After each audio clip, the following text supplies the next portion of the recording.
I'm going to begin today's lesson by talking about the AM stations in America. One of the most popular and most common kinds of radio stations, frequencies, in AM is news radio. It can focus on local, state, national, or international news.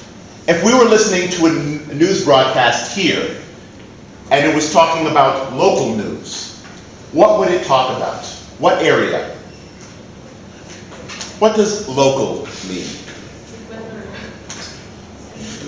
It can talk about the weather, but it talks about the affairs of one area. How big is the area for local?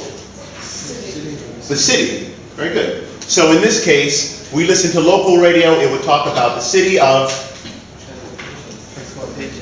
Beijing. Exactly.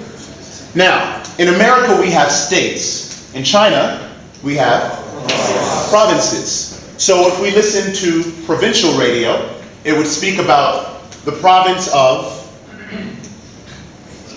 Beijing, of course. Beijing province.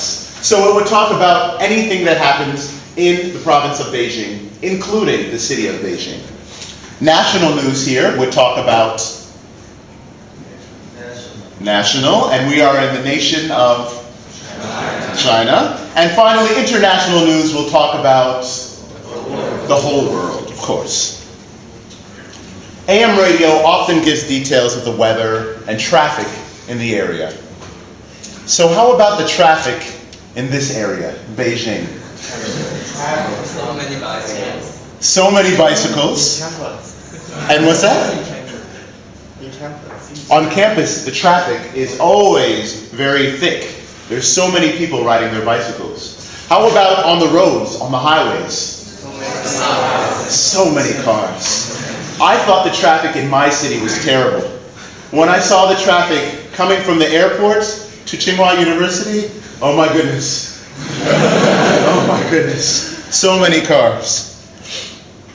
So many Americans in the morning, they like to listen to news radio so they can prepare for work by listening to see if it's going to rain or if it's going to be cold, to wear a sweater, or if it's hot like today so they can bring their fans, right?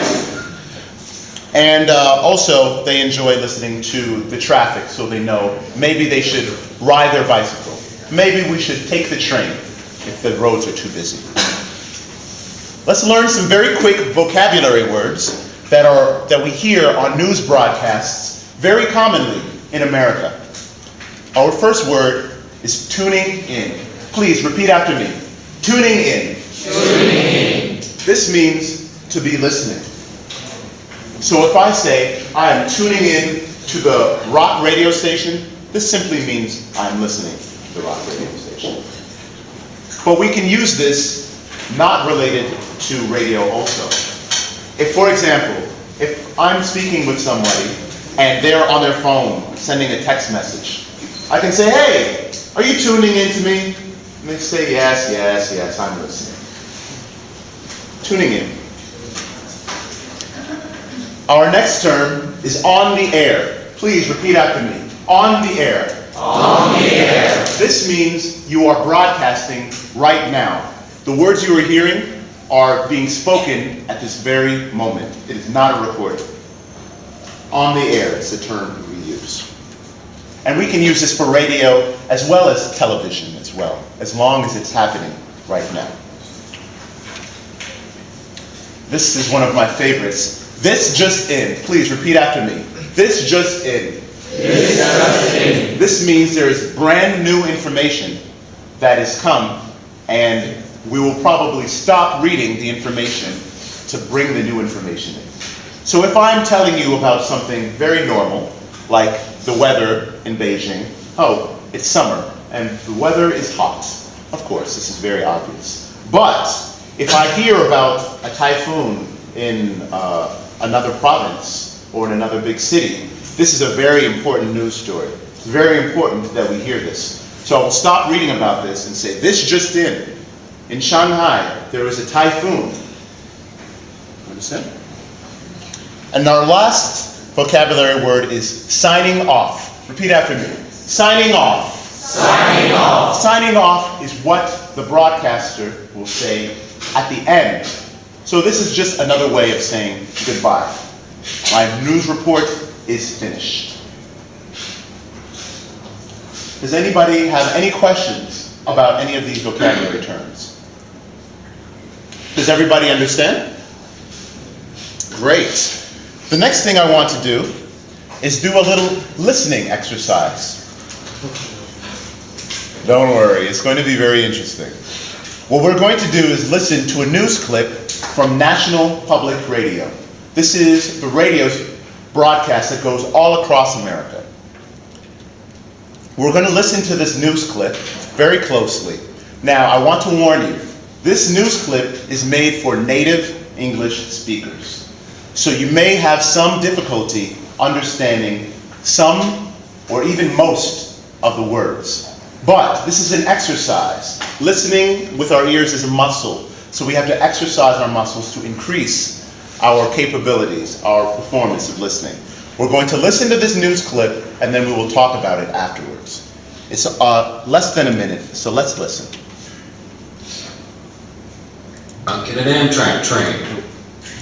The death toll is now up to 6, as Jordan Mitchell reports from Reno. I'm going to start from the beginning. Public Radio. About 20 others were also injured when a semi-truck. From NPR News in Washington, I'm Giles Snyder. Federal investigators have pulled the bodies of 4 more passengers from the wreckage of Friday's crash between a semi-trailer truck and an Amtrak train. The death toll is now up to 6, as Jordan Mitchell reports from Reno Public Radio. About 20 others were also injured when a semi-truck slammed into an Amtrak passenger train traveling from Chicago to Emeryville, California. Earl Weiner of the National Transportation Safety Board said safety gates and warning lights are operational. The grade crossing at the accident site was equipped with a combination of crossing gates and mounted flashing lights. That is the most advanced of the grade crossings, and data so far indicates that all of the signals and gates were operating properly. Investigators will continue to sift through the wreckage in coming days. For NPR News, I'm Jordan Mitchell in Nevada. Okay, so that was our news broadcast. How much of this broadcast could you understand?